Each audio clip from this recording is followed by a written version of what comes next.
So if you've been on the internet before and you play guitar and you take it somewhat seriously and you started to learn your scales, there's two things that may have popped up a lot. One of them is caged and the other one is 3 notes per string. And a lot of you might be thinking, which one is better? What do I learn? Which one would be better for me? And today I'm going to answer that for you, but you got to stick around to the end to find out the answer. Nah, just kidding. It's actually both, and it's also neither. Hey, what's going on, everyone? This is Nick. If you're new here, I'm a Brooklyn-based guitarist, and today I'm going to be talking about caged versus 3 notes per string. Which one is better? Which one should I learn? So let's start from the very beginning and talk about just major scales in general. So major scales are a collection of 7 notes. I have several videos on these scales. They're sort of really important in music. In the Western world, a lot of pop and rock music is based on these 7 notes. In the key of C major, we have C, D, E, F, G, A, B, C.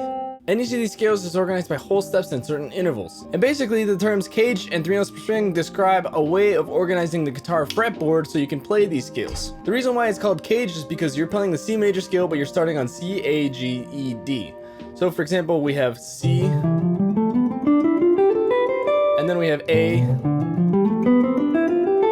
we have G, and then we have E, and then D.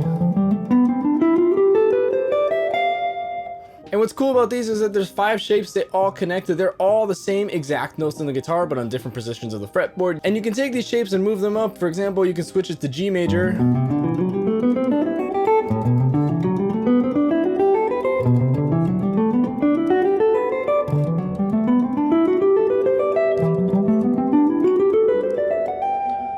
And that gets you from here to here on the fretboard.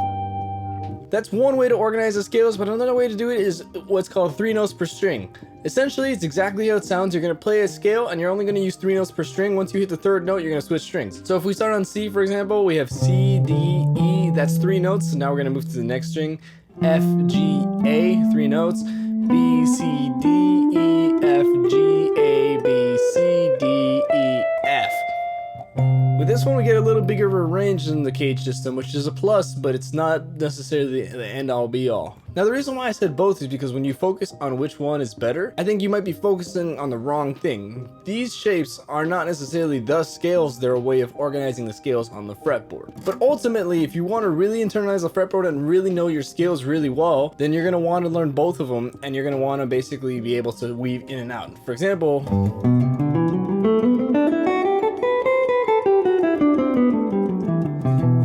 I went up in caged and then I went down in 3 notes per string in the key of G major.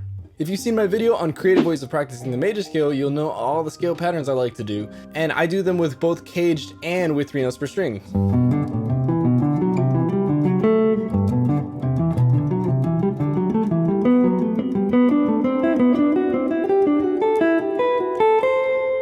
So in my opinion, there's not a better or worse, there's not learn one over the other, it's learn both of them at different points in time.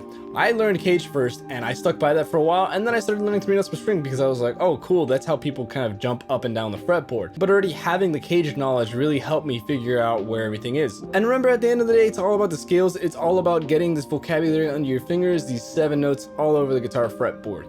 You can also do things like, for example, 4 notes per string, which gets you all the way down there. I used to do 3-octave major scales for a while, which is sort of like 4 to 3 notes per string. You know, I just kind of made up my own fingering for that. But again, the goal is to memorize the fretboard. It's not to basically get any shape. Ideally, you'd sort of ditch these shapes after some time because you just know where everything is. At the end of the day, I consider myself an improviser, and I learned these things basically to have a better foundation of my musical knowledge.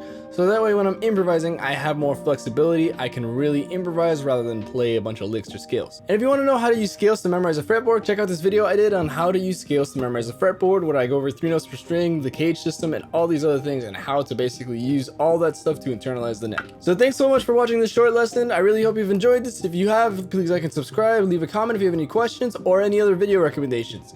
And I hope to see you in the next video. Take care.